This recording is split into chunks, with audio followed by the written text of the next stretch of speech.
Hey guys, tonight we begin with the grim, dangerous, and not so glamorous world of medieval assassins. Those shadowy figures who crept through castle halls and darkened alleys to change history with a blade and a whisper. While Hollywood makes them look cool, the truth is being a medieval assassin seriously sucked. So, before you get comfortable, take a moment to like the video and subscribe, but only if you genuinely enjoy what I do here. And let me know in the comments where you're tuning in from and what time it is for you. It's always fascinating to see who's joining us from around the world. Now dim the lights, maybe turn on a fan for that soft background hum, and let's ease into tonight's journey together. Let's be clear. No one in medieval times woke up and said, "You know what? I'd like to stab a nobleman in the throat for 12 silver coins and the honor of hiding in a barrel for 3 days." Becoming an assassin wasn't a career path. It was more like a last stop on the life went horribly wrong train. Most medieval assassins weren't mysterious loners trained in mountaintop temples. They were desperate peasants, disgraced soldiers, ex-thieves with decent aim, or people so far off society's radar they could kill a man and still not be noticed in the census. If you were well off, you didn't become an assassin, you hired one. If you had a title land or even a goat to your name, you were in management. But if you just escaped debtor's prison, had a reputation for solving problems, and could sneak into a tavern without being seen, congratulations, someone somewhere was about to slide a coin purse across the table and whisper a name. And that name wasn't a fun one. You weren't asked to take out Bob the quiet turnip farmer. It was usually a corrupt baron, a bishop with too much gold, or someone with 12 bodyguards and a moat. The pay tempting the job, horrifying, but by the time someone considered it, they had nothing left to lose. No family, no future, and definitely no dental plan. Plus, let's not forget the absolute lack of job perks. No pension, no glory, no evenings off. You couldn't exactly hang up a shingle that said, "Quiet eliminations by appointment." You just had to stay quiet, move fast, and never ever tell anyone what you did for a living. Especially not loudly over ale at the inn. "Oh yeah, I'm a traveling carpet seller. The stains, die." So yes, nobody dreamed of being a medieval assassin. They landed there because the world chewed them up and spat them out, wearing a hood and holding a rusty dagger. You weren't the hero. You weren't even the villain. You were the footnote that made everyone nervous and probably didn't live to enjoy the coin. Let's burst the first myth wide open. Medieval assassins didn't train under candlelight in some hidden monastery with wise mentors and inspirational flute music in the background. There was no montage, no teacher, no pep talk. If you learned anything, it was by not dying the first few times you tried.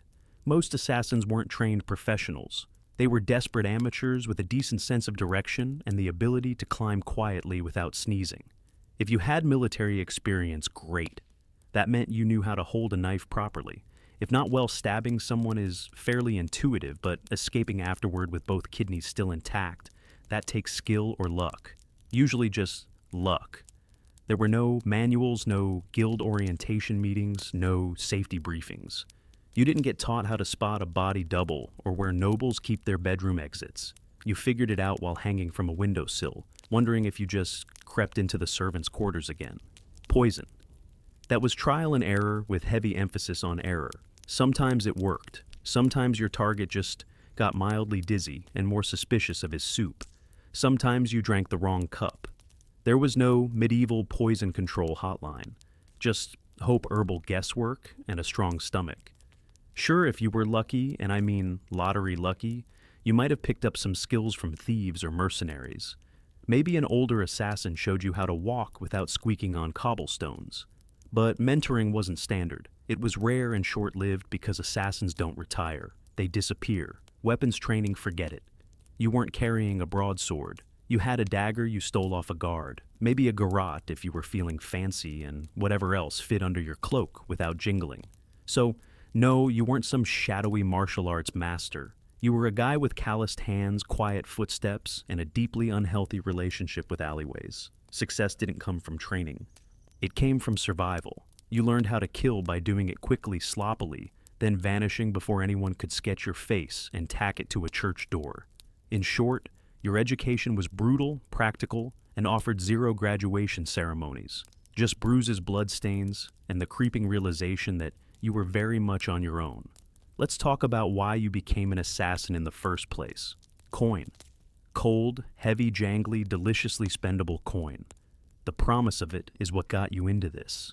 But the reality you got paid in lies. When someone hires an assassin, they don't want a long-term relationship.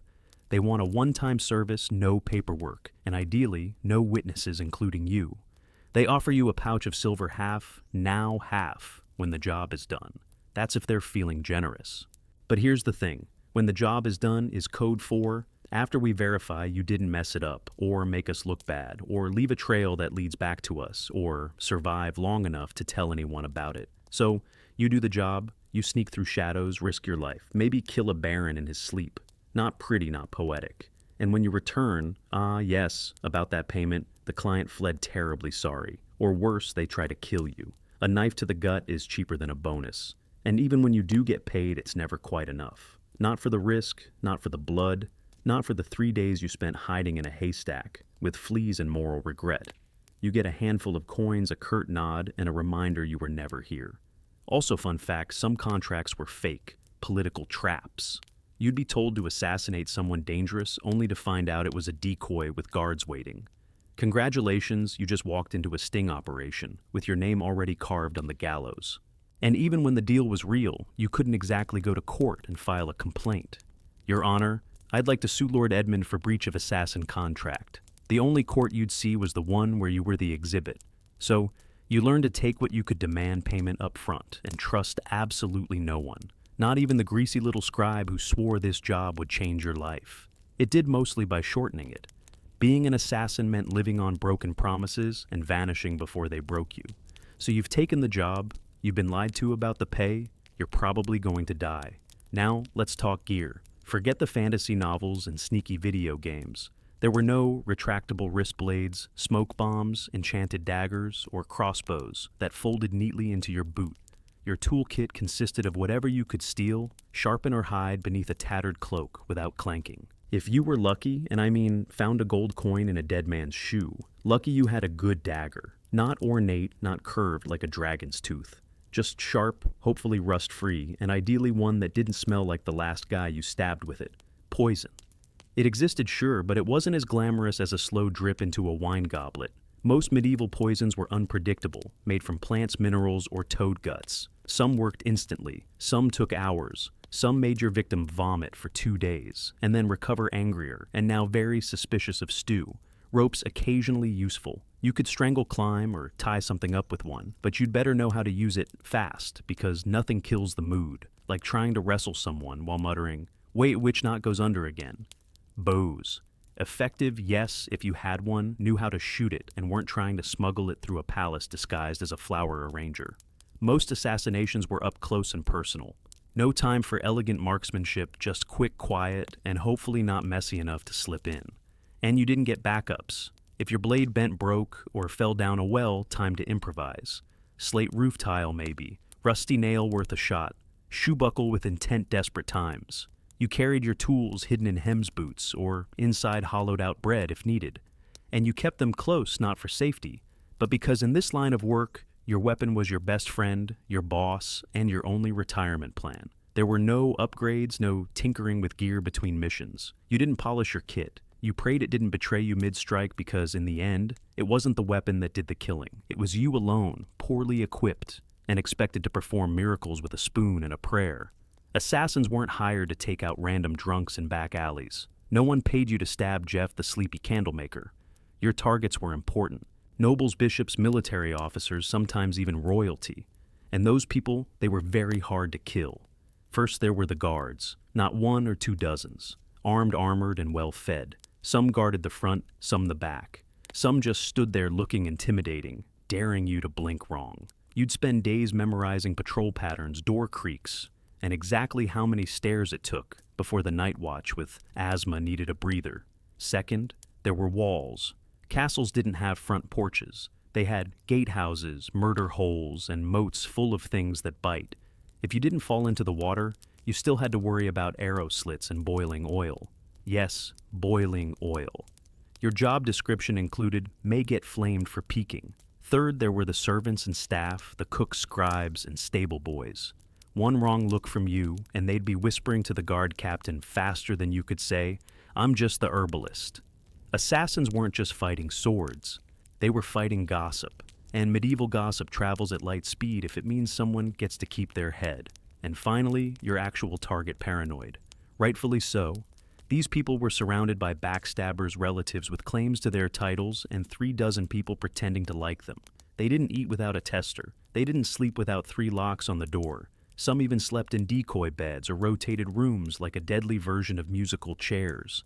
And don't get excited if you hear they're attending a feast. Yes, they'll be drunk, but so will you. And you'll still have to get past the royal guards, 3 dogs, a very alert jester, and 50 witnesses holding tankards. Even getting close to your target could take weeks. Posing as a servant, bribing a chambermaid, hiding in barrels. And when the moment finally came, you had one shot. One precise, perfect, non-squeaky, non-bloody ghost vanish in the night moment. Or you'd become the next public deterrent, swinging from the castle gate with a sign that read, "Nice try." Let's be honest, when you picture a medieval assassin, you probably imagine sleek black robes, leather braces, maybe a mysterious hood billowing in the moonlight. Reality. You look like a sick goat herder with something to hide. Disguises in the Middle Ages weren't exactly high fashion. You didn't have custom-tailored cloaks or retractable armor. You had whatever you could scavenge: peasant rags, a monk's robe 2 sizes too big, or the remains of a guard uniform that definitely still smelled like its previous owner. The goal was to blend in. But blending in meant looking like everyone else who hadn't bathed in 2 weeks, limped from old injuries, and had a nervous twitch from malnutrition. You didn't look suspicious because of your cloak. You looked suspicious because you kept adjusting your belt to hide a dagger wrapped in cheesecloth, and forget masks. There were no Guy Fawkes options. Most face coverings just made you look like a leper, which was great for avoiding conversation, but terrible for entering parties. If anyone asked who you were, you had to think fast. "I'm Brother Tobias. I take care of silent prayer and rooftop maintenance." Even assuming you made it past the guards, noble households weren't full of idiots. Servants noticed unfamiliar faces, especially ones that fumbled chamber pots and couldn't name the cook's cat. You were always one, "I've never seen you before," away from being clubbed with a candlestick. And if your disguise did work, congratulations. You now had to stay in character for hours while pretending not to notice all the very stab-worthy people wandering by. Also, wigs, they didn't exist. If you needed to look older or younger, you were stuck smearing dirt on your face, squinting and hoping no one got close enough to notice that your beard was glued on with honey. The truth was, your disguise didn't protect you. It gave you maybe 5 minutes of confusion. After that, you had to be gone invisible, or very, very convincing. And if anyone saw through it, well, let's just say, no one wants to be the assassin caught in the bishop's laundry room, wearing a nun's habit and holding a sword, especially not on a feast day. In medieval times, if you were an assassin, you didn't have a team. You didn't have a sidekick with a crossbow, a clever alchemist in a secret lair, or a handler who gave you coded scrolls and warm encouragement. You had a rusty dagger and crippling trust issues. There were no guilds, at least not ones you could actually count on. And if there were whispers of a brotherhood of assassins, it was mostly tavern talk fueled by mead and boredom. You were more likely to meet a ghost than another professional killer who wanted to network. Why the isolation? Because in your business, the fewer people who knew you existed, the longer you lived. Every contact was a risk, every loose tongue a potential noose. Even your client might not know your real name. And if they did, you were already planning your exit. Companionship laughable. Friends asked questions. Lovers noticed bruises, bloodstains, and why you always slept with a blade under the pillow. You couldn't settle down. You couldn't afford to. One mistake, one person recognizing you in a market, and your whole life turned into a sprint for the nearest sewer grate. Even fellow criminals kept their distance. Thieves and smugglers were sociable. You were that guy who makes people disappear. They feared you, or worse, saw you as a walking liability. No one wanted to share stew with someone whose occupation could attract a mob with torches. And don't expect sympathy. You couldn't tell anyone how hard it was to sleep after silently strangling a corrupt bishop. If you talked about your job, people assumed you were either lying or dangerous, and they weren't wrong. So you kept your secrets, your scars, and your weapons to yourself. At inns, you sat in the darkest corner, back to the wall, eyes always scanning the door. You never drank too much. You never stayed more than a night. You didn't say your name unless someone paid you first. And even then, it probably wasn't your real one. Being a medieval assassin meant perfecting the art of vanishing, not just in a crowd, but from every life you never got to have. Let's say you took the job, you planned your route, you bribed the right doorman, you disguised yourself as a very convincing chimney sweep, and then you froze. Maybe the target turned around unexpectedly. Maybe they were with their child. Maybe you got the shakes at the worst possible moment, and your knife hand trembled like a terrified squirrel. Guess what? You're now dead. Because failure for a medieval assassin wasn't a slap on the wrist or a bad performance review. It was a public, painful, and wildly theatrical death, often involving rope's fire wheels or sharp iron devices with names like the Bone Cracker's Delight. Missing the kill meant blowing the whole operation. Your target lived and immediately told everyone that someone tried to murder them. Suddenly, you weren't a shadow.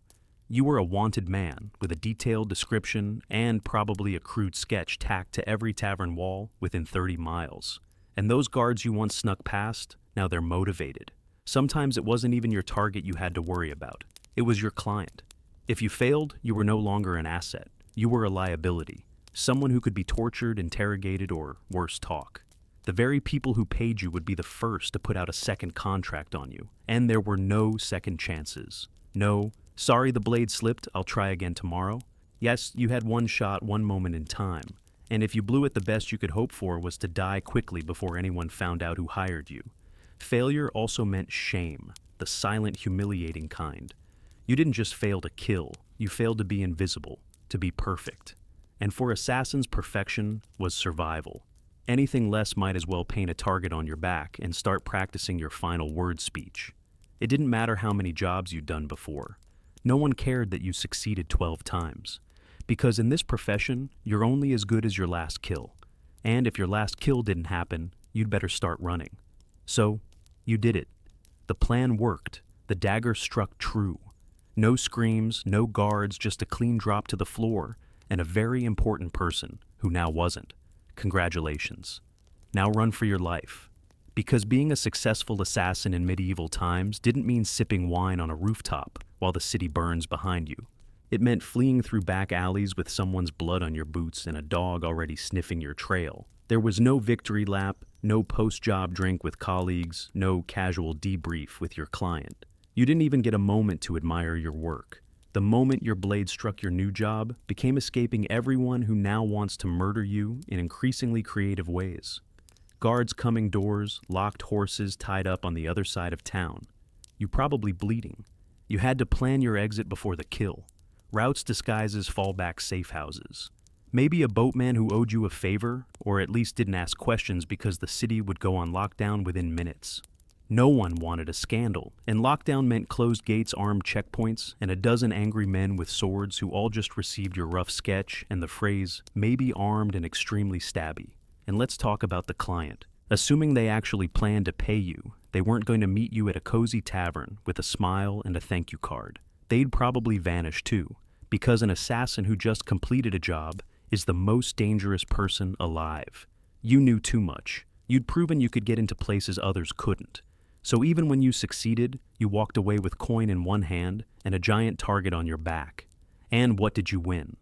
A week of sleeping in lofts, bribing ferry captains, shaving your beard in the dark, and pretending your name was Brother Lucian as you tried to blend in with monks heading east.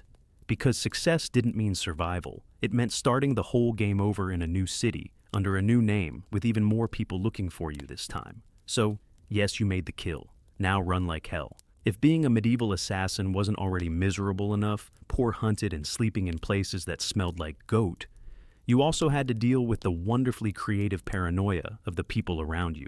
Because in the Middle Ages, assassins weren't just feared, they were considered cursed. To the average peasant, you weren't just a killer in a hood.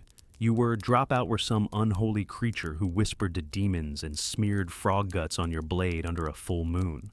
Why else would you be able to sneak past guards and vanish in the dark? Logic wasn't exactly popular back then. But superstition? Oh, that was everywhere. Some believed assassins could shapeshift. Others claimed you were invisible unless bathed in holy water. One popular tale suggested assassins made pacts with forest spirits and could breathe death through walls. Imagine walking through a village and hearing a woman mutter, "Don't make eye contact. He might hex the baby." Even your tools were suspect. Carrying a dagger. Clearly it was forged in a cursed forge. Using poison.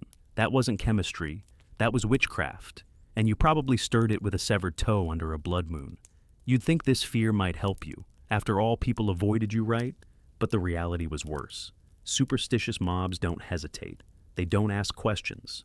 They throw stones, set fires, and shout things like, "Burn him before he calls lightning." Your reputation made people overreact. The second someone died, unexpectedly illness accident choking on a chicken bone, someone would whisper, "Maybe it was a shadow man. Maybe it was him." You could be hunted just for existing in the same village as a suspicious death. That meant you had to keep moving. Always. Stay too long, and suddenly a priest is ringing a bell while 5 angry farmers hold pitchforks like they've been waiting for this moment their entire lives. And heaven help you if you were caught with anything remotely weird. Dried herbs, strange coins, or even a foreign accent. That's all it took for someone to shout, "Sorcerer," and light a torch. In a world that believed monsters wore human faces, being too quiet, too clever, or too fast made you a threat. And in medieval logic, threats had to die quickly and preferably on fire. Poison. The assassin's weapon of elegance. A quiet kill, no mess, no screaming, no steel on bone, just a sip, a stagger, a sigh, and done. That's the theory. In practice, poisoning someone in the Middle Ages was like trying to win a bar fight with herbal tea and a bad attitude. First off, poisons weren't reliable. You didn't have access to purified cyanide or a neat little pill labeled fast-acting doom. You had plants, mushrooms, minerals, maybe the occasional toad. You had to gather, grind, and pray. And even then, it might just give the target a stomach ache and a renewed commitment to his anti-assassin guard team. There was no scientific measurement. You didn't dose precisely. You eyeballed it. A pinch too little, and the noble just vomits and cancels dinner. A pinch too much, and you die from exposure before the first course is served. Also, medieval kitchens were chaotic. You couldn't just waltz in and season the soup with nightshade. You had to bribe or impersonate a cook sneak in while no one was watching, or worst of all, try to poison a meal that would go through 3 tasters and a dog. Yes, a dog, and if your victim was a noble, they didn't just eat food, they treated it like a military operation. Meals were tasted blessed and sniffed by everyone, from the steward to the jester. By the time the food hit their plate, it had passed through more security than a royal wedding. Even assuming you did it, you slipped in the poison, it wasn't detected, and the target actually ate it. The next part was wildly unpredictable. Some poisons took hours, some took days. 1 minute, your mark is laughing at a joke. The next, he's clutching his stomach and demanding to see his astrologer. And if they survived, guess who they'd blame? Not the cook, not the taster. You, the quiet man with the herbal knowledge and twitchy eyes. So, poisoning wasn't efficient. It was risky slow and full of variables, none of them in your favor. And if you were caught, you didn't get a quick death. You got interrogated with tools until you confessed to poisoning everyone, from the duke to the dog. You'd think that if you successfully changed the course of history, by removing a tyrant sabotaging a royal bloodline, or silencing a political threat, someone would remember your name. Nope, you were an assassin. That meant your name was never meant to be remembered. At best, you were a rumor. Some hooded figure, a foreigner with cold eyes, or the quiet man who never finished his ale. You might have pulled off the most legendary hit of the century and still ended up as a mysterious death in the official record. In fact, that was the point. Your client didn't want a story. They wanted plausible deniability. The fewer people who knew who did it, the safer they were, and the less likely they were to end up poisoned by their own assassin. So, your name was buried the moment the job was done. If you even used a real one, you didn't sign your work. You didn't brag. You didn't keep trophies. You didn't exist outside the moment of the kill. And if someone did know your name, that was a loose end. And in your profession, loose ends had a very short shelf life. And forget about honor. There were no medals for silence. No stone monuments for the man who stopped a war with 1 dagger in the night. If a noble wanted a statue, they commissioned one for themselves. You got a wooden box, an unmarked grave, or if things went really badly, a head on a spike labeled traitor. Sometimes your name was known only so it could be cursed. You'd become a whispered warning. Don't cross the king. Remember what happened to Lord Ulrich, yes, and the man who did it gone like a ghost. That was your legacy. Not fame, not fear, just absence. You weren't supposed to leave a mark, you were supposed to vanish. And if you stuck around long enough to be known, that was a fatal mistake because in the medieval world, heroes got remembered, assassins got erased. So you survived, you got the job done, you even managed to get paid, a miracle in itself. Now, all you have to do is lay low, keep your head down, and trust that your client will honor the deal and protect your identity. Right, wrong. Because in the world of medieval assassination, there was one rule even more sacred than don't get caught. Never trust anyone, especially the person paying you. Your client, be they a noble, a merchant, or a bishop with ambition and very loose morals, didn't hire you out of respect. They hired you because they needed something awful done, and you were the sharpest tool in the shadows. Once the job was complete, you became a liability. You knew too much. You knew who wanted who, dead when why, and possibly how much they were willing to pay for it. That made you dangerous not just to their enemies, but to them. So, what did they do? They ghosted you. They denied they ever met you. Or worse, they sent someone else after you to clean up, to tie off the contract with something sharper than ink. There were even cases where clients double-booked hiring one assassin to do the job and another to kill the first one immediately after. No refunds, just reduced risk. And if you dared try to blackmail a client, threaten to expose them, that was bold. And also your final mistake. Because powerful people in the Middle Ages didn't negotiate with assassins. They crushed them. If your client had a shred of honor, a rare species indeed, you might get paid and left alone. But even then, you'd still have to assume they were watching you from a distance, with someone already sharpening steel and memorizing your walk. You were the secret that couldn't talk, the shadow that couldn't stay. Even success wasn't enough to earn trust. Because in their eyes, if you killed once, you could kill again. And no one, not even the person who hired you, wanted to be next. Let's say somehow you beat the odds. You survived the kills, the lies, the poisonings, the betrayals. You outlived your enemies, your employers, and probably your own sense of morality. Now, what, you retire? Absolutely not. Because in medieval times, assassins didn't get retirement plans. There were no farewell banquets, no quiet cottages by the sea, no pensions paid in gold coins and grateful whispers. You didn't fade into a peaceful life. You vanished, or you died, often both. The problem was simple. You were never safe.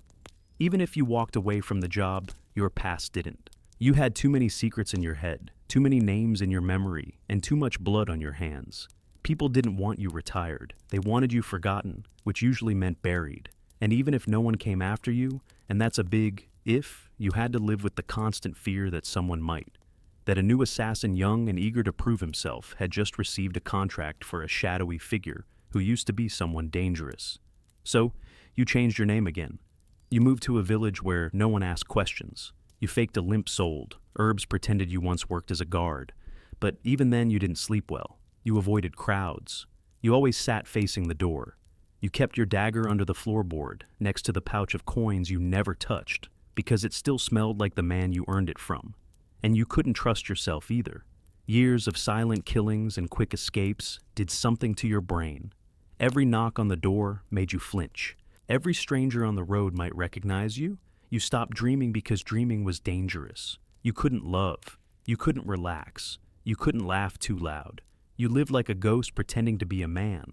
The truth was, there was no endgame for a medieval assassin. Just a slow, cold fade into obscurity, always moving, always watching, until one day you slipped into the dark and no one noticed. And maybe that was the best you could hope for. By now, you've probably figured it out. Being a medieval assassin wasn't darkly romantic. It wasn't noble. It wasn't even all that profitable. It was a grim, thankless, short-lived career, wrapped in blood-stained linen, and followed by a crowd of people who wanted you dead. You wouldn't last not a week, maybe not even a day, because you'd start with the wrong assumptions. That you'd be sleek and control a whisper in the dark. But what you'd really be is cold hungry, and one bad guess away from the noose. You'd slip into town cloak pulled tight, ready for action, only to discover that your target moved locations. The guards are drunk but trigger happy. And the stable boy you paid for information just sold you out for a mug of ale and a piece of bread. You'd freeze at the wrong time. Stab the wrong guy. Get spotted by someone's maid who once saw your face near the chapel. And suddenly, you're not a shadow. You're the problem. Then what? You run. But you're not used to medieval terrain. The mud, the uneven cobblestones, the absolutely insane number of loose chickens in the street. You slip, fall, get tackled by a guard named Thomas, who just got dumped and is looking for an outlet. And let's say you survive that. Then you deal with the aftermath. No allies, no honor, and no future.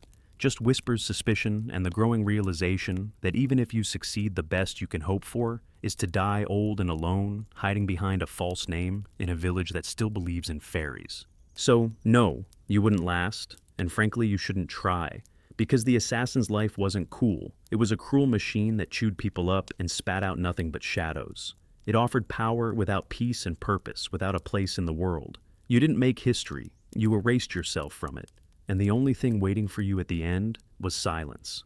A silence no one would question because no one even remembered you were there in the first place. Before she was the feared queen of Macedonia, Olympias was known as Myrtale, a Molossian princess from the rugged tribal lands of Epirus. Her people claimed descent from Achilles himself. And whether or not the blood of heroes truly ran in her veins, one thing was certain. This was not a woman born for the sidelines of history. From a young age, Myrtle was steeped in mystery and ritual. Her upbringing was shaped not just by politics, but by prophecy, ecstatic rites, and a reverence for the ancient gods. She wasn't the type of princess who smiled and embroidered tapestries. No, she was drawn to serpents' omens, and the frenzied ceremonies of the cult of Dionysus, where women danced barefoot in the moonlight and called upon the divine in states of trance. Her connection to the gods wasn't performative, it was personal. She didn't merely worship, she embodied. According to ancient sources likely written by men both terrified and enthralled, she kept sacred snakes in her chambers and even allowed them to coil beside her in bed. Whether this was a literal fact or the kind of slander that powerful women attract like flies, we'll never know. But it stuck. To her allies, it made her divine. To her enemies, it made her dangerous.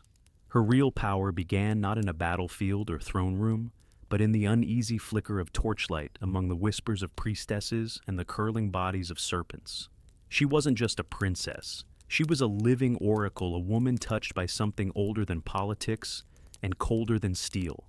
So, when Philip II of Macedon, brutal, brilliant, and famously horny, arrived at the island of Samothrace for a religious initiation, he didn't just meet a beautiful princess.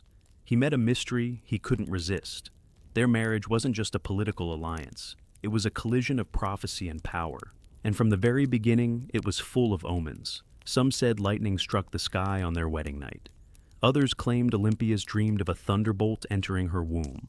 All of it would become legend. But one thing is certain. The union of Olympias and Philip didn't just create a child, it created Alexander the Great, and she intended to shape his destiny from the very first breath. Olympias' marriage to Philip VI was not the fairy tale one might expect for a queen who would one day birth an empire. From the beginning, it was a combustible mix of prophecy, pride, and paranoia. Philip, ruthless, charismatic, and already collecting wives like trophies, married Olympias around 357 BCE. She was likely just a teenager, but she wasn't naive. She saw in Philip a man whose ambition matched her own, and perhaps even a divine match for her spiritual destiny. Macedon wasn't exactly an easy kingdom to walk into. It was a land of iron and ambition, where kings were killed by cousins and brothers, turned into rivals overnight. But Olympias, the priestess of Epirus, walked in with her head held high and eyes already on the crown. Their marriage was rocky from the start. Philip, for all his political genius, was not built for monogamy. He would go on to marry multiple women, often for alliances, always for power. But Olympias wasn't one to sit quietly in the shadows. She held her own court, maintained her own alliances, and was known to turn to oracles and rites to divine her future, and perhaps Philip's fate. Then came the birth of Alexander. Even that was wrapped in celestial drama. Legends say Olympias dreamed that a thunderbolt struck her womb and that flames danced around her child without burning him. Philip reportedly had a vision of sealing his wife's womb with a lion. Yes, a literal lion. Whether they believed these visions or invented them, they certainly acted as if Alexander was destined to rule not just a kingdom, but the world. But even as the child was celebrated, cracks in the royal marriage deepened. Olympias resented Philip's other wives, especially his Macedonian bride Cleopatra Eurydice, whom he married later in life. This was more than a domestic issue. It was a threat. Cleopatra was Macedonian-born, and any son she bore would be purer in the eyes of the local nobility. A direct threat to Alexander's future. Olympias saw it clearly. The palace wasn't just a home, it was a battlefield, and she would use every snake dream ritual and whisper she had to make sure her son wasn't just remembered, but crowned. She was no longer Myrtle. She was Olympias now, and no one would take her son's throne without facing her wrath. By the time Alexander was a teenager, the Macedonian palace in Pella had become a war zone of veiled insults, political maneuvering, and bitter rivalries. Olympias wasn't just fighting for influence, she was fighting for survival. She knew that the court was filled with snakes, but she was the one who taught them how to bite. Philip II had begun to distance himself from her. He was campaigning more, drinking more, and perhaps worst of all, listening more to his Macedonian advisors. The final blow came when he married a young noblewoman named Cleopatra Eurydice, not to be confused with the Cleopatra of Egypt. This Cleopatra was Macedonian-born, and her uncle Attalus was one of Philip's top generals. To Olympias, it wasn't just betrayal, it was a declaration of war. The marriage ceremony was a disaster. At the feast, Attalus drunkenly mocked Olympias and Alexander, calling into question the legitimacy of Alexander's birth.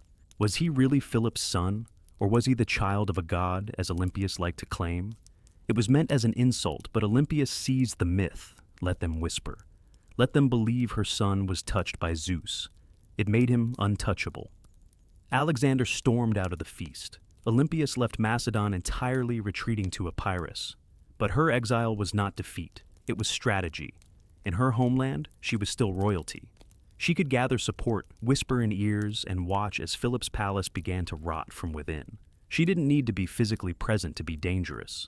Then came the shockwave. Philip was assassinated at his daughter's wedding, just as he was about to invade Persia, just as he was on the verge of crowning himself not just king of Macedon, but potential emperor of the known world. The question that echoed through every marble corridor and torchlit hall was the same. Who did it? Was it Pausanias, the jilted bodyguard who carried out the act?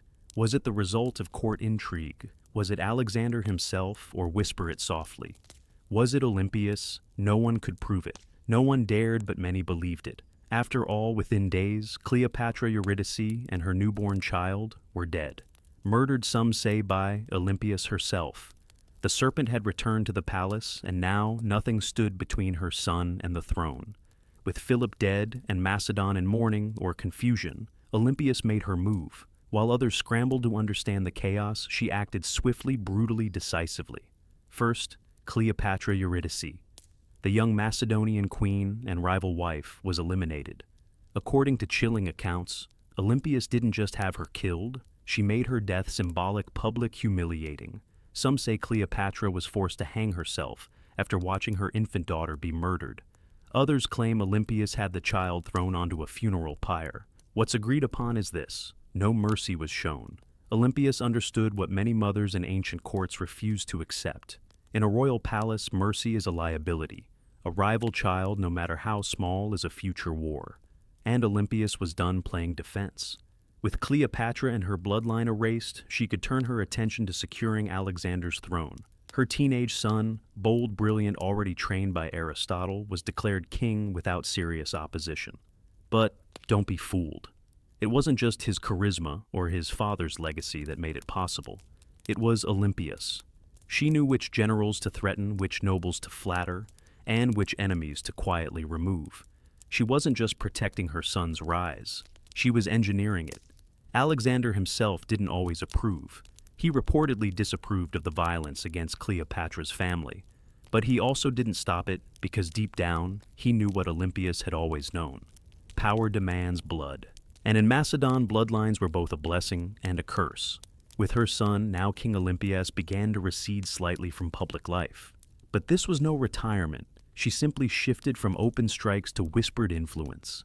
As Alexander prepared to launch his conquest of Persia, she remained behind, not as a passive queen mother, but as the spiritual guardian of his destiny. She sent him sacred relics, consulted oracles, and performed rituals on his behalf. To Olympias, her son's mission wasn't just military, it was divine. Alexander wasn't going to war, he was fulfilling prophecy. And as long as she drew breath, no rival Macedonian, Persian, or otherwise would derail that divine plan. She had crowned her son.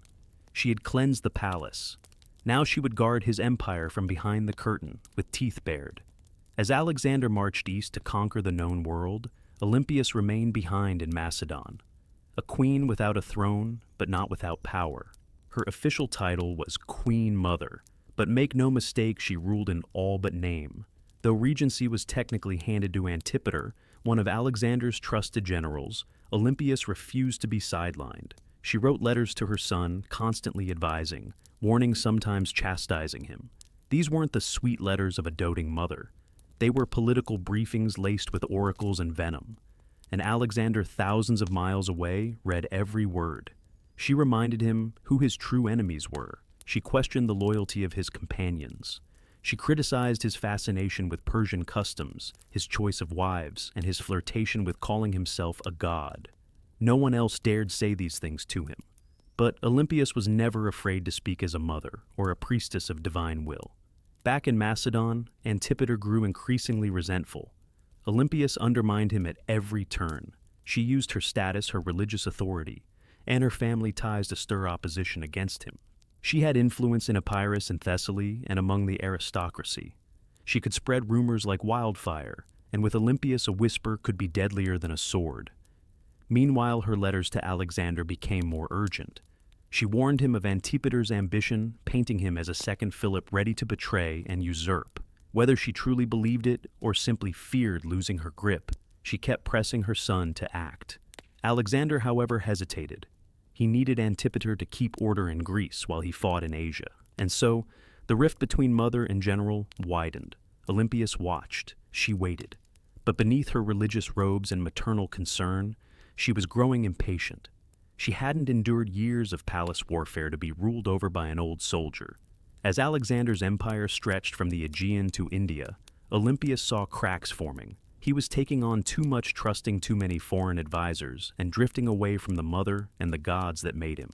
She believed his victories came from divine favor and from her. And if he forgot that, well, Olympias knew how to remind kings who they really were, even if that king was her own son. When news of Alexander's death in Babylon reached Macedon in 323 BCE, it didn't arrive like a trumpet. It arrived like a dagger. For Olympias, it wasn't just the loss of a son. It was the collapse of a world she had spent decades building. Her boy, the divine storm she had prophesied, raised unleashed, was gone. And he'd left behind no clear heir, no single successor, only chaos. The mighty empire he carved out was already fracturing. Generals, his so-called successors, were already dividing it up, like jackals around a corpse. Antipater still held power in Macedon and Greece, and he had no love for Olympias. Worse, her daughter Cleopatra, Alexander's sister, was being courted by rival generals for marriage, each one hoping to use her bloodline as a claim to the throne. Olympias saw what was coming. Civil war wasn't a possibility. It was inevitable, and once again, she would have to act. But she no longer had Alexander. What she had instead was his bloodline. His young son, Alexander IV, born to Roxana, the Bactrian princess Alexander had married. Roxana, still in Macedon, was vulnerable. The boy was even more so. Olympias recognized that the infant was now the last true piece of her son's legacy, and that made him a target, but it also made him a weapon. She allied herself with Roxana, and the boy determined to protect them and use the child's birthright to stake her own claim in the political battlefield. But the tide was turning. The generals who once bowed to Alexander had no interest in kneeling to his widow or his mother. They had armies now, ambitions and grudges. Olympias didn't flinch. She'd face snakes, traitors, and kings. A few warlords with crowns and stolen spears wouldn't scare her. So she plotted. She waited. She watched as Antipater died and was replaced by his son, Cassander, a man with ice in his veins and no tolerance for the old queen's games. It was only a matter of time before these two forces collided, the serpent mother of Alexander and the cold-eyed usurper who wanted her buried. Alexander was gone, but his shadow was still moving, and Olympias was still coiled within it, ready to strike. Years after Alexander's death, while his empire crumbled into civil war, Olympias made her most audacious move yet. She returned to Macedon not as a grieving mother, but as a political force of divine fury. The regency had been splintered. Cassander, the son of her old enemy Antipater, was seizing power, and Roxana, along with young Alexander IV, was effectively imprisoned. Olympias saw the writing on the wall. If she did not act now, her grandson would vanish like a shadow at dusk. So she made a deal with Polyperchon, an aging general who still held a flicker of legitimate authority. Olympias would return not to plead, but to rule. With Polyperchon's backing, she entered Macedon at the head of an army, and the moment her feet touched home soil, everything changed. Towns opened their gates, soldiers defected to her side. Even some of her old enemies hesitated. Olympias, despite her age, was still a name that shook the ground. Then came her vengeance. One by one, she hunted down the loyalists of Cassander, and when she finally caught Philip III, Aridaeus Alexander's mentally impaired half-brother and puppet king, she ordered his execution. According to some sources, his wife Eurydice was captured and given the opportunity to kill herself. When she refused, Olympias had her strangled. It was brutality veiled in royal protocol, and Olympias, ever theatrical, staged the scene like a goddess delivering justice. Her message was clear. Only the bloodline of Alexander had the right to rule. Everyone else was a pretender. For a brief burning moment, Olympias held the kingdom in her grip. She had restored the dynasty. She had avenged betrayals. She had reminded Macedon what royal power looked like when wielded by a woman with nothing left to lose. But power in Macedon was like fire in dry grass, and Cassander was still out there calculating biding his time. He returned with a vengeance. His army outnumbered hers, his resources deeper, his cruelty colder. Her allies began to abandon her. Polyperchon lost influence. The tide turned. Olympias, now isolated in the fortress of Pydna, watched as her enemies closed in. She had lit the match Macedon had burned, and now the smoke was thick and her enemies were at the gates. Olympias, once the most feared woman in the ancient world, now found herself besieged in the coastal fortress of Pydna, alone, cut off, surrounded by the army of Cassander, who had come to finish what his father had started. But Olympias didn't beg. She didn't plead. For nearly a year she endured the siege like a statue carved from divine wrath. Food ran short, disease crept in, allies vanished. Yet within the fortress walls she maintained the same unshakable presence that had once shaken kings. To the very end, she carried herself not as a prisoner, but as the mother of a god. Cassander, ever cautious, hesitated. He knew killing Olympias was dangerous. Even now, she carried a myth around her like armor. She was still the mother of Alexander the Great. To strike her down might seem like blasphemy. So he offered her safety. Surrender, he said, and her life would be spared. Olympias knew better. She had seen too many royal promises turn to ash. Still, hunger was no longer just a discomfort. It was death. Her garrison broke. Her followers surrendered. And Olympias, unbending until the very end, was finally handed over to her enemies. Cassander didn't kill her himself. That would have been too simple and too merciful. Instead, he turned her over to the families of those she had executed during her brief return to power. Let them decide her fate. They condemned her to death. But here's the catch. When the executioners came, no one dared strike the first blow. Olympias stood tall, regal, silent eyes fixed on them like an oracle staring through smoke. These were Macedonians. They had grown up hearing of her rituals, her visions, her snakes. They had once cheered her son as a living god. And now, here she stood, a frail old woman cloaked in myth. And not a single man had the courage to swing the sword. So Cassander sent others, foreigners, outsiders, people who had no memory of her power, only orders to follow. And thus, Olympias was finally struck down. Not with ceremony, not with dignity, but with silence.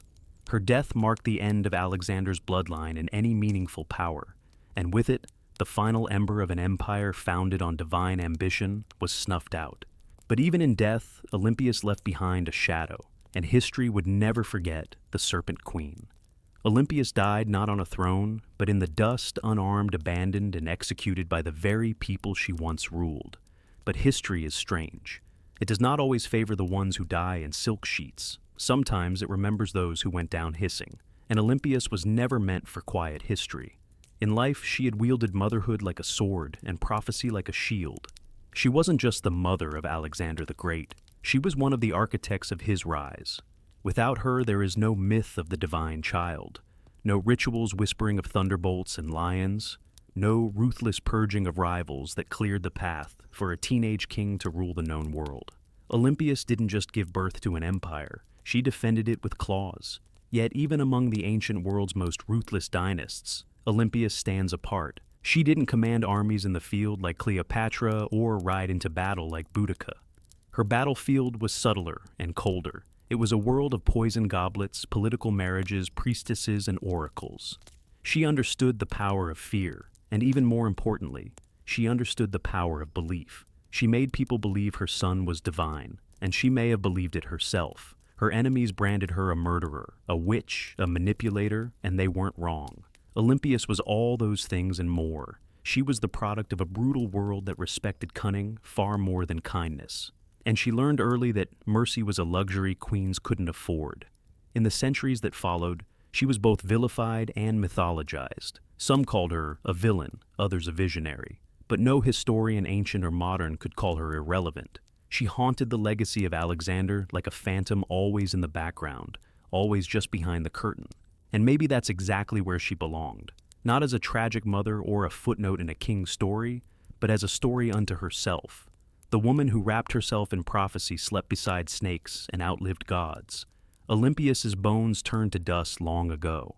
But her legend endures in every tale of ruthless queens, in every whisper of blood-born destiny, in every empire built on myth. She is still there, coiled in the dark, waiting. On the sun-bleached island of Crete, just a few miles south of the modern city of Heraklion, lies a ruin that feels more like a dream than a real place.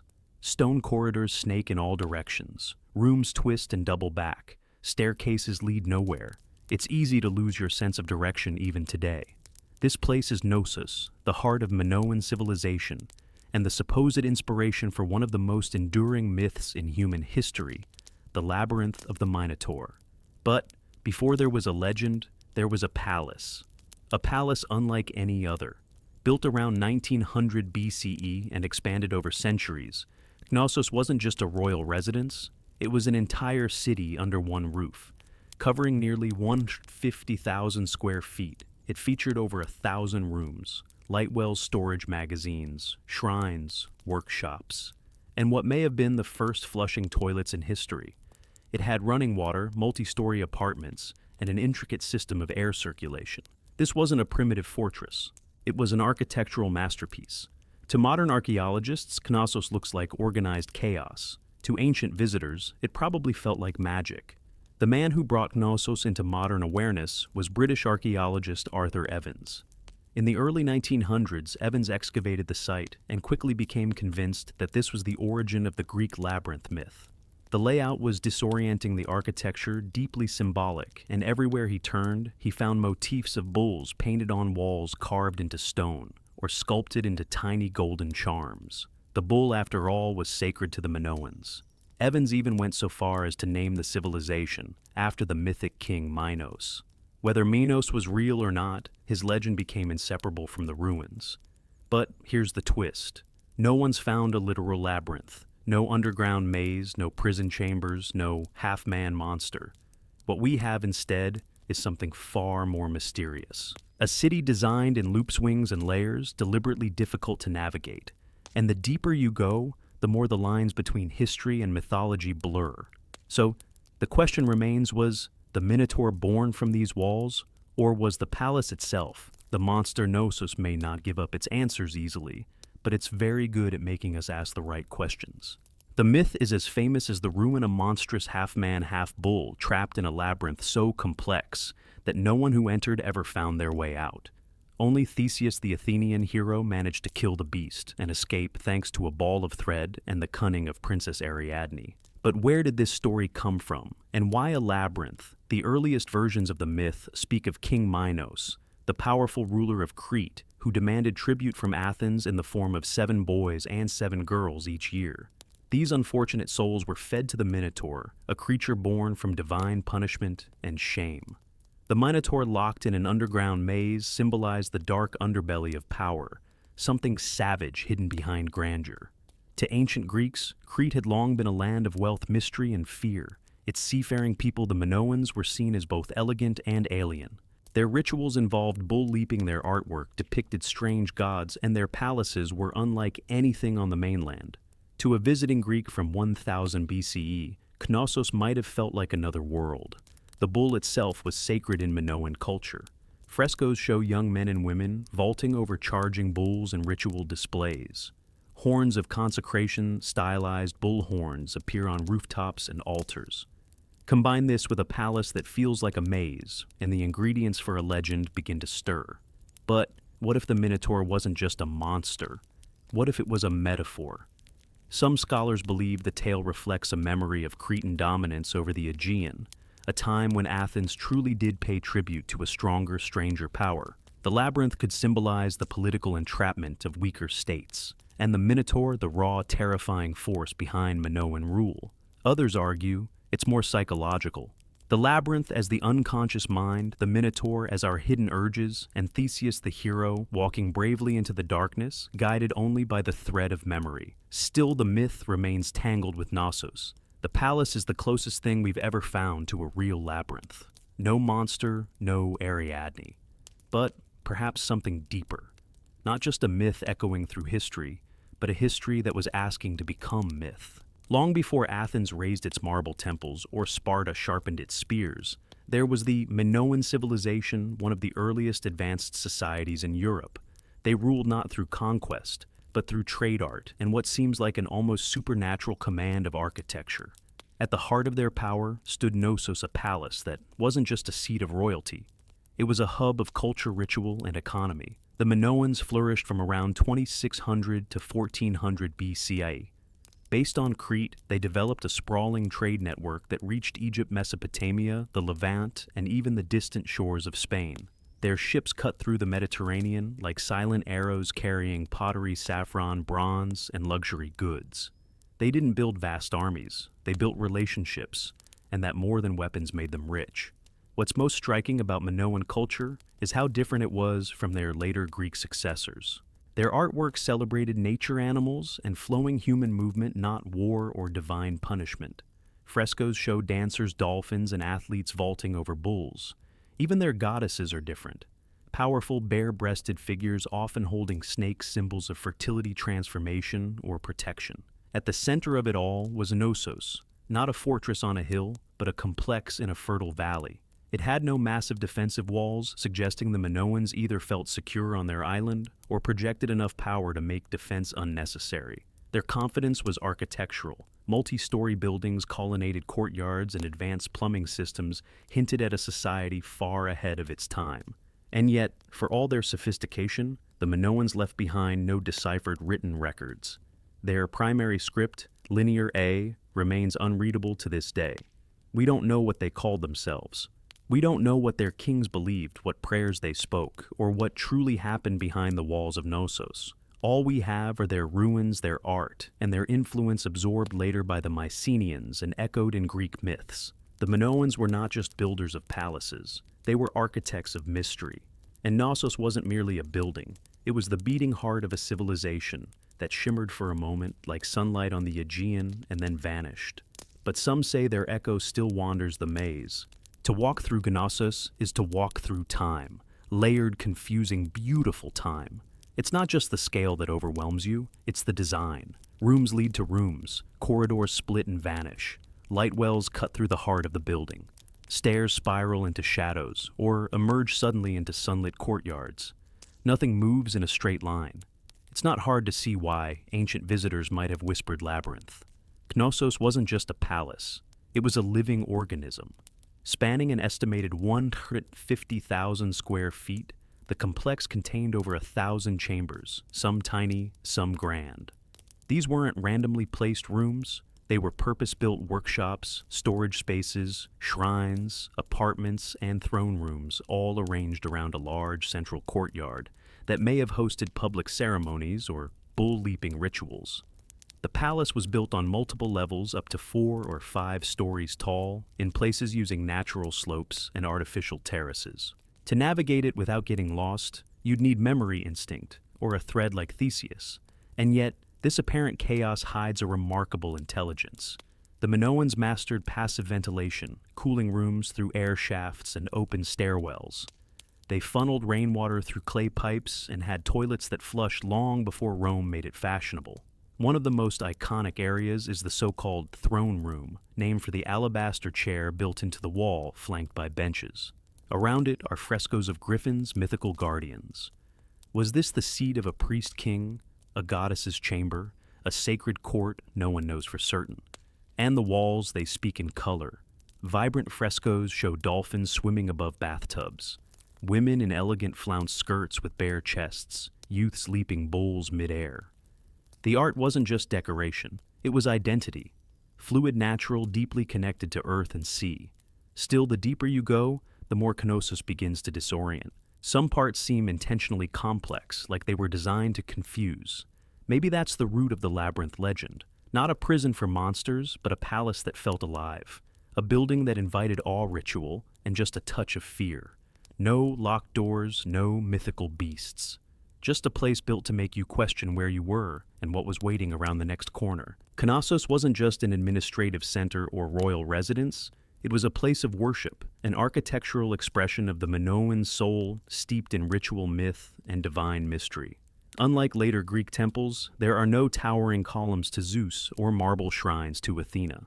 Instead, the spiritual world of Knossos is more subtle, woven into the fabric of the building itself. Shrines hide in corners, pillars rise like sacred sentinels. Horns, stylized, carved, symbolic, appear on rooftops and altars. Everywhere you look, the bull motif dominates, suggesting a powerful connection between worship, the natural world, and this revered animal. The Minoans didn't seem to fear the bull, they celebrated it. The famous bull-leaping fresco in Knossos isn't just athletic art. It may depict a religious rite. Young men and women vaulting over a charging bull locked in a dance of danger and grace. It wasn't sport. It was sacred theater, possibly an offering to the gods or a symbolic triumph over chaos. Then there are the snake goddesses discovered in storerooms beneath the palace. The snake goddess figurines are among the most iconic Minoan artifacts. Bare-breasted arms raised with serpents coiled in their hands or around their bodies, these figures radiate power. They are not submissive idols. They are guardians of the household fertility and perhaps life itself. To the Minoans, snakes symbolized renewal, rebirth, and mystery, creatures of both earth and underworld. The rooms where these objects were found hint at household shrines or ritual spaces, quiet sacred corners hidden among the palace's bustling heart. Combined with the frescoes, the horns, the altars, and the labyrinthine corridors, the entire complex begins to feel like a ritual machine, a structure built not just for living, but for connecting with the divine. There is no centralized temple at Knossos because the palace itself was a temple. Its layout, art, and design were all part of a spiritual worldview where boundaries between sacred and secular didn't exist. This was a place where myth was architecture, where a corridor could become a passage to the gods, and where every echo in the stone chambers may have once been a whispered prayer. Knossos didn't just house people, it housed gods. For centuries, Knossos stood as a beacon of prosperity, innovation, and cultural sophistication. But then something happened, something sudden, something no one can fully explain. By around 1400 BCE, the palace was abandoned, the frescoes left to fade, and the Minoan civilization that once ruled the seas had vanished like mist over the Aegean. So, what happened? Theories abound. Some point to nature. Around 1600 BCA, the volcanic island of Thera, modern-day Santorini, erupted in one of the largest explosions in human history. The blast was so massive it likely caused tsunamis that battered Crete's northern coast, devastating ports and farmland. Ash clouds may have blocked the sun, choking crops, and disrupting the climate. While Knossos wasn't immediately destroyed, the aftermath of the eruption may have shaken the foundations economically, politically, and spiritually. Others look to war. By 1450 BCE, the rising power of the Mycenaeans' mainland Greeks may have taken advantage of Minoan weakness. Archaeological evidence suggests Knossos was reoccupied briefly, but the culture had changed. The art became more martial. Linear A, the Minoan script, was replaced with Linear B, used by Mycenaean scribes. The palace that once thrived with snake goddesses and bull dancers now whispered in a foreign tongue. Some scholars believe the Mycenaeans didn't invade in a single conquest, but gradually absorbed the island, first through trade, then influence, and finally rule. Others argue that internal collapse, a civil uprising, political instability, or the failure of the elite may have contributed just as much. What's striking, though, is how little violence is evident in the ruins. There are no charred skeletons, no signs of mass slaughter. Knossos didn't fall with a scream. It fell with a whisper. The great palatial system simply stopped. The rooms went quiet. The rituals ended, and nature slowly crept back in. By the time Homer sang of Crete in his epics, Knossos was already ancient myth, a memory tangled in stories of kings, monsters, and labyrinths. And maybe that's fitting, because what killed Knossos wasn't just eruption or invasion. It was time, and the way all great things, no matter how beautiful, eventually vanish beneath the weight of new empires. But the bones remain, and if you listen closely, the maze still hums beneath the earth. For thousands of years, Knossos lay buried beneath the Cretan soil, just another mound of stone lost to time. Its name forgotten its myths, distorted its walls swallowed by olive groves and dust. That is, until one man decided to chase a legend. His name was Sir Arthur Evans. And he didn't just rediscover Knossos, he reimagined it. In 1900, Evans, a British archaeologist with a flair for drama and a deep love for Homeric myth, purchased the land that covered the ancient ruins. Local farmers had been finding strange seals and artifacts, clues that something enormous lay beneath their feet. Evans dug in. What he found would change the history of the Aegean forever. He uncovered a palace so vast, so complex, and so advanced that he was convinced this was the mythical home of King Minos. The frescoes, the horns, the sheer architectural strangeness of the site, it all pointed in his mind to one thing, the labyrinth. Evans wasn't just an archaeologist. He was a storyteller and sometimes a controversial one. He named the people who built Knossos the Minoans after Minos. He interpreted symbols, reconstructed frescoes, and restored parts of the palace using reinforced concrete, a move that has drawn both praise and criticism. Some call it visionary, others call it vandalism. Because what you see today at Knossos is partly ancient ruin and partly Edwardian imagination. Still, Evans did what no one else had dared. He brought Knossos back to life. He gave Europe a glimpse into a Bronze Age world far older than classical Greece, a civilization of art mystery and maritime elegance. He also unearthed the still undeciphered Linear A script, opening new questions about language literacy and the limits of our historical understanding. But Evans did more than excavate stone. He resurrected a myth and forced historians to reckon with the fact that behind the legend of the labyrinth was something real, something complex, something very human. A palace that felt like a maze, a civilization that slipped into shadow, and a man who peeled back the earth only to discover a story far stranger and more beautiful than he had imagined. Knossos had slept for 3,000 years. Evans rang the bell that woke it up. Walk through Knossos, and you're not just walking through architecture. You're walking through a language of symbols. Frescoes, carvings, patterns, they're everywhere. But the Minoans didn't leave us a Rosetta Stone.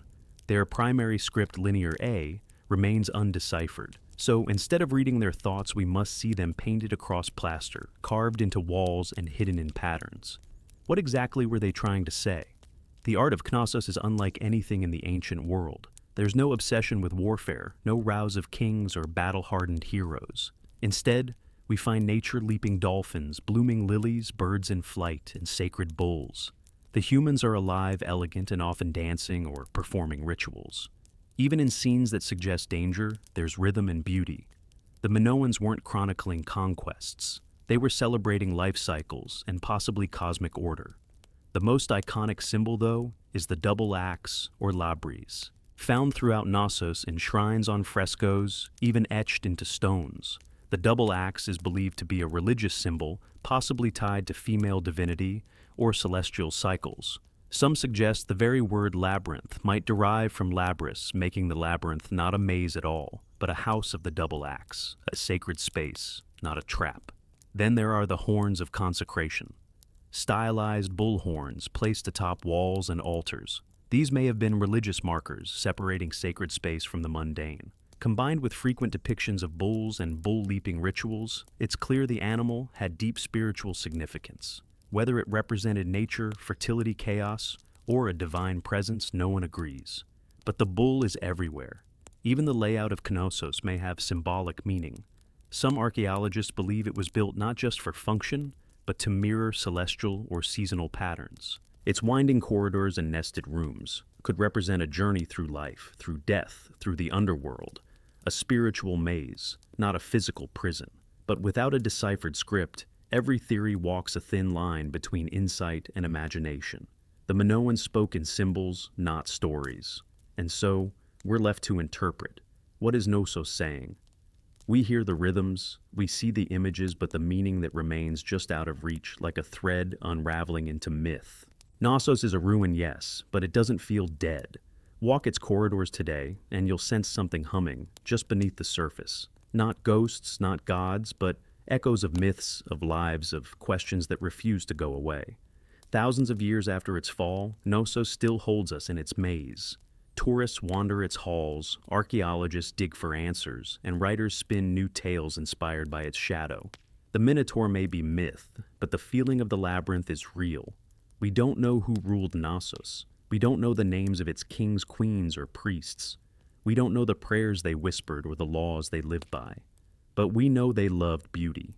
We know they worshiped nature. We know they understood balance between architecture and art, between ritual and reality. And we know they were the first. Before the Parthenon, before Rome, before the Hebrew temples or the Persian palaces, there was Knossos. A palace that was also a city that was also a temple that may have also been a story, because perhaps that's what the labyrinth really is. Not a prison, not a puzzle, but a narrative carved in stone, a myth in architectural form. The legend of the Minotaur didn't arise from nothing. It came from this place, from the confusion of its corridors, the reverence of its bull rituals, and the awe it inspired in generations who tried to make sense of it. The Greeks turned it into a story. We turned it into archaeology. But at its core, Knossos has always been both. Today we can walk its ruins in broad daylight. We can take photos, draw maps, and even reconstruct its frescoes. But the mystery hasn't vanished. The line between fact and legend still shimmers like heat over stone. Maybe that's why Knossos endures, because it doesn't give us all the answers. It reminds us that sometimes history isn't meant to be solved. It's meant to be felt. And Knossos' ancient tangled half-remembered isn't just a place on a map. It's a question, one that leads us deeper with every step. And like Theseus, we're all still following the thread. Ancient engineers knew exactly what they were doing. The earliest rams were handheld. Teams of soldiers simply lifted a tree trunk and smashed it against enemy defenses like frenzied lumberjacks. But over time, the battering ram evolved. Engineers realized that mounting the ram inside a wheeled frame, often with a roof to protect the crew from arrows and boiling oil, turned it from a tool into a weapon of terror. The Assyrians, masters of siege warfare, turned rams into psychological weapons. Their siege towers combined rams with archer platforms, meaning a city's gates were being destroyed while defenders were under constant fire. Relief carvings from Nineveh show rams with pointed iron tips rolling up to the gates of rebellious cities like slow-moving gods of destruction. And it wasn't just the front door they were smashing. Rams were often used to breach weak points in walls, batter down watchtowers, or collapse gatehouses entirely. Their presence meant one thing: surrender, or watch your defenses crumble like stale bread. The Greeks refined them. The Romans perfected them. Roman engineers built massive rams called Ares Latin, for rams suspended with chains or ropes inside enormous siege shelters. Some were so big they needed dozens of men to operate, and the rhythm of their swinging beam was said to sound like thunder rolling across stone. And yet, for all their brute force battering, rams required serious teamwork. Operators had to keep the ram swinging in sync while also defending it from burning missile stones and all manner of foul substances hurled from above. A stalled ram was a dead ram. Still, when a battering ram got going, really going, it was unstoppable. Wooden muscle versus human masonry. It was ancient physics weaponized, and it was only the beginning of how engineers would make walls weep. If the battering ram was the brute, the catapult was the tactician. Where rams smashed close-up, catapults attacked from a distance, launching not just stones, but psychological dread. They were the first real artillery pieces in military history, and they revolutionized siege warfare by weaponizing physics in ways that felt almost magical to the enemy. The earliest catapults emerged from the Greek world around the 4th century BCE, a product of brilliant minds who wanted to add range and momentum to warfare. Dionysius I of Syracuse, a tyrant with a taste for cutting-edge violence, commissioned the first torsion-powered catapults devices that used twisted bundles of sinew or hair as tension springs. These weren't slingshots for giants, they were precise instruments of siege terror. The genius lay in their mechanics. Engineers figured out that by twisting ropes tightly, often made from animal sinew, they could store enormous amounts of potential energy. When released, this force could hurl stones, javelins, or even flaming projectiles hundreds of meters. The two main types evolved quickly: the ballista, which launched massive bolts like a giant crossbow, and the stone-throwing catapult, which lobbed boulders over walls or directly at fortifications. Then came the Roman engineers, who never met a Greek idea they couldn't improve. They built catapults that could be broken down, packed onto carts, and reassembled on site. Portable siege engines for professional armies. Some Roman catapults could fire 60-pound stones at incredible speeds, capable of tearing through wooden gates, battlements, and occasionally unlucky soldiers. Catapults weren't just about destruction. They were about spectacle. Ancient generals used them to send messages, sometimes literally. Corpses were launched over walls to spread disease and fear. Severed heads were lobbed into besieged cities to shatter morale. In one chilling case, diseased bodies were fired into enemy territory as an early form of biological warfare. But catapults had their flaws. They were heavy, required skilled crews, and could be rendered useless by bad terrain. Still, when set up properly, they could batter a city into submission from a safe distance. And for the first time in history, cities realized their thick stone walls didn't just need to withstand a ram. They had to survive the skies. Because now, destruction came flying. If the catapult was clever, the trebuchet was majestic, towering, creaking, and terrifying. It was the undisputed king of medieval siege warfare. When one appeared on the battlefield, it wasn't just a weapon. It was a statement. It said, "Your walls mean nothing." Unlike its tension-powered cousins, the trebuchet relied on gravity. At its core was a simple principle: a long, swinging arm mounted on a sturdy frame with a heavy counterweight on one end and a sling on the other. Raise the weight, let it drop, and the arm would whip around, flinging the sling and its deadly payload in a high arc over enemy defenses. It was controlled destruction, precise, predictable, and devastating.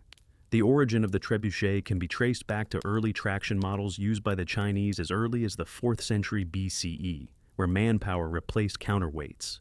But the counterweight trebuchet, the version that would rewrite siege warfare in Europe and the Islamic world, emerged in the 12th century, possibly through Byzantine or Muslim intermediaries. Once Europe got its hands on the design, it spread like wildfire through castles and crusades. The power was astonishing. A well-built trebuchet could launch 300-pound projectiles over 300 meters. Stones the size of furniture would crash into towers, pulverize walls, or crater enemy morale. But the real magic was in the arc. Unlike catapults, trebuchets could hurl projectiles over walls with finesse. This meant they weren't just smashing defenses. They were hitting courtyards, barracks, and supply depots inside. And it wasn't just stones. Trebuchets hurled everything: diseased animals, burning pitch pots of lime, to blind defenders, even messages or insults wrapped around rocks. One legendary account from the siege of Stirling Castle in Scotland tells of Warwolf, a trebuchet so massive that the enemy surrendered before it was even fired. The king refused to accept the surrender just so he could test the machine. But, for all its destructive glory, the trebuchet wasn't fast. It took hours to build, minutes to reload, and demanded skilled engineers. Still, no other siege weapon combined range, force, and psychological horror quite like it. It was the medieval version of a slow-motion hammer from the heavens, and when that counterweight dropped, cities held their breath. While catapults launched from afar and battering rams smashed the gates, siege towers took a more personal approach. They rolled right up to the enemy's front door and dropped off armed invaders. Imagine a wooden skyscraper on wheels covered in wet hides to prevent fire, bristling with archers and spearmen. That was the siege tower, the ancient equivalent of an armored personnel carrier and a mobile fortress in one. And when one of these started rumbling toward your city walls, You knew that the real fight was about to begin. Siege towers weren't subtle. They were big, bold, and terrifyingly effective when used properly. The Assyrians may have been among the first to deploy them in the 9th century BCE, but it was the Greeks and especially the Hellenistic kingdoms that took the design to theatrical extremes. During the siege of Rhodes in 305 BCE, the Macedonian general Demetrius built a 9-story tower called the Helepolis, or Taker of Cities. It was over 100 feet tall, equipped with catapults covered in iron plates and moved by thousands of soldiers. It also broke under its own weight, but the ambition unmatched. The logic behind siege towers was simple. Walls only work if you can't get over them. Siege towers eliminated that advantage by creating an elevated platform from which attackers could descend onto the battlements, bypassing gates and scaling ladders. From the top deck, archers could rain death down onto defenders while troops on the lower levels prepared to board. But these towers weren't invincible. They were slow, vulnerable to mud, and prime targets for defenders with fire arrows rolling boulders or even sabotage terrain. Smart defenders would dig ditches, flood moats, or build secondary inner walls known as counterscarp defenses, just to stop a tower's approach. Still, when they worked spectacularly. A breach in the wall was one thing, but having your own rampart suddenly crowded with enemy soldiers, that was chaos. Siege towers transformed the battlefield from a horizontal contest of strength to a vertical race for survival. They made height an asset and a liability. And once the gangplank dropped from a siege tower to the city walls, there was no turning back. It was time for hand-to-hand hell. While rams smashed and trebuchets soared, some of the most devastating siege tactics happened silently underground. Siege tunneling or sapping was the dark art of defeating a city by removing the ground it stood on. Literally. The idea was ancient and horrifyingly effective. Dig beneath the enemy's wall, prop it up with wooden supports, then set those supports on fire. When the timbers burned away, the tunnel collapsed, taking the foundation of the wall with it. One moment, your city stood strong. The next, a massive section of the outer wall crumbled like stale bread. This method didn't look glorious. There were no grand engines or thunderous launches, but tunneling was the slow, invisible killer of fortress warfare. The Assyrians practiced early versions of it, but the technique reached full maturity with the Greeks, Persians, and later medieval European armies.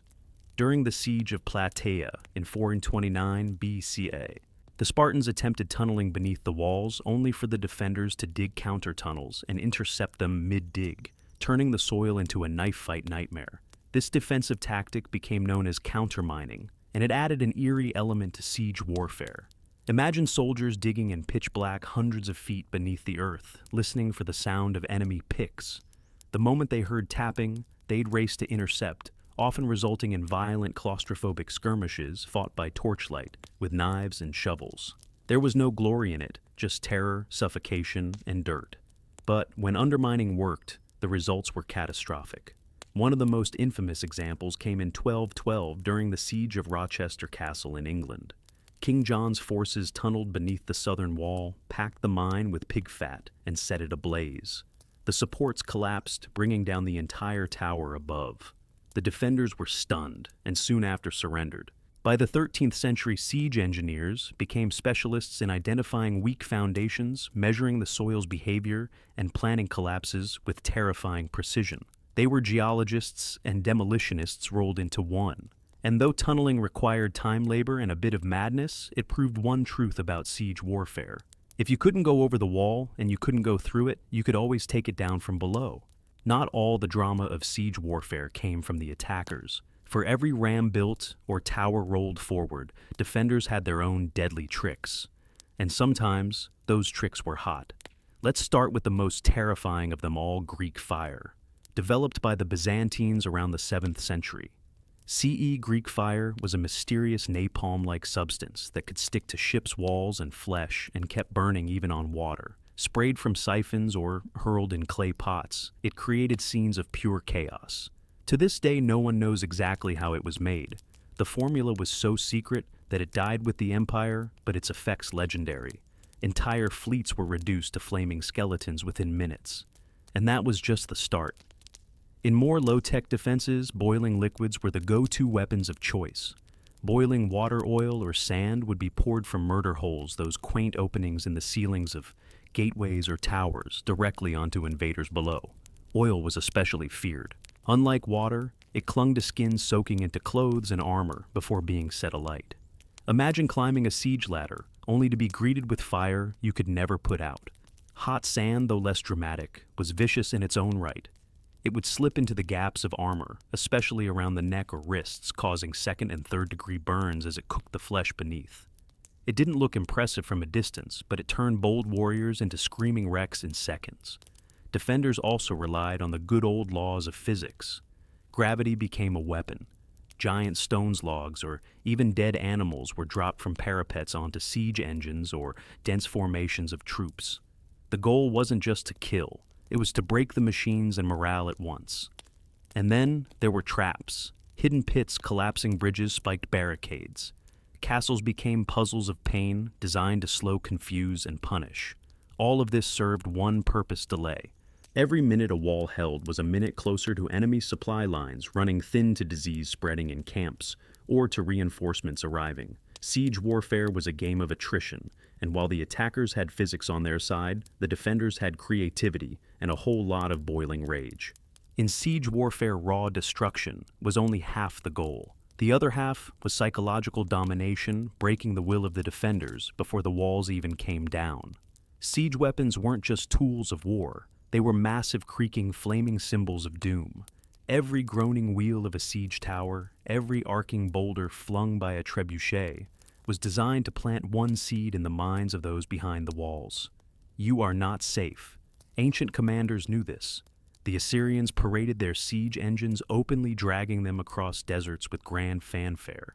The Romans built their siege camps right in view of the enemy, letting defenders watch as battering rams were assembled and catapults tested. Siege was theater, and fear was part of the script. Sometimes the payloads themselves carried a message. Severed heads of messengers or generals would be launched over the walls, often still wearing their armor. At the siege of Constantinople, defenders were bombarded not only with rocks, but with bodies. Diseased corpses launched to spread panic and plague.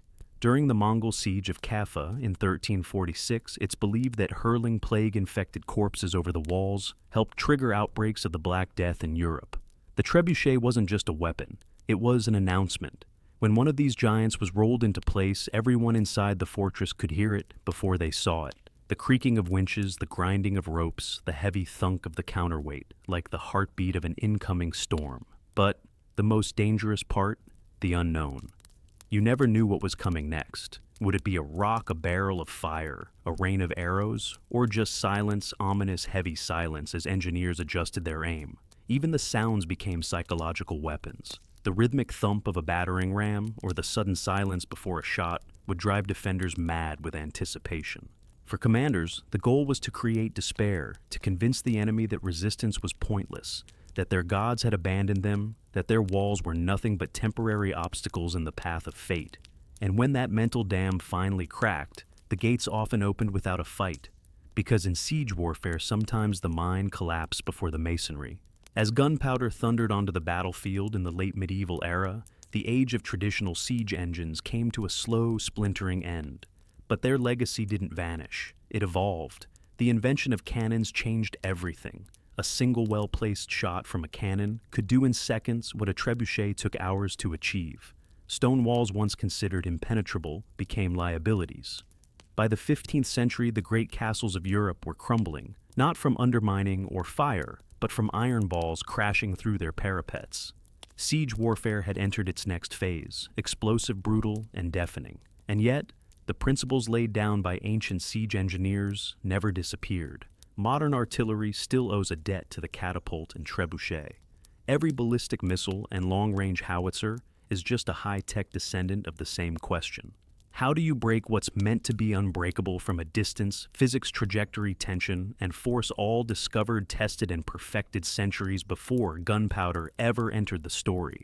Even military psychology today, shock and awe, overwhelming firepower, visible dominance has its roots in ancient siege tactics.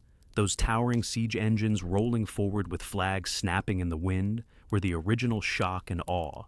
They weren't just about breaching a wall, they were about breaking the spirit of a city. You can still see their legacy etched into the ruins of ancient cities. At Masada, where Roman siege ramps still scar the desert. At Constantinople, where layers of walls stood for 1,000 years against every machine imaginable until cannon fire finally brought them down.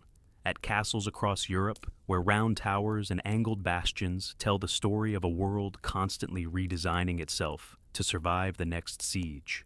And today, even in a world of drones and satellite-guided missiles, siege warfare hasn't vanished. It's just gone digital. Cities are still surrounded. Defenders are still isolated. Walls are now firewalls, blockades, or even media blackouts. But the soul of the siege remains the same. Someone wants in. Someone wants to keep them out, and both are willing to wait, build, and break to win. The battering rams are gone. The trebuchets are museum pieces. But the spirit of siege warfare, it's as alive and as destructive as ever.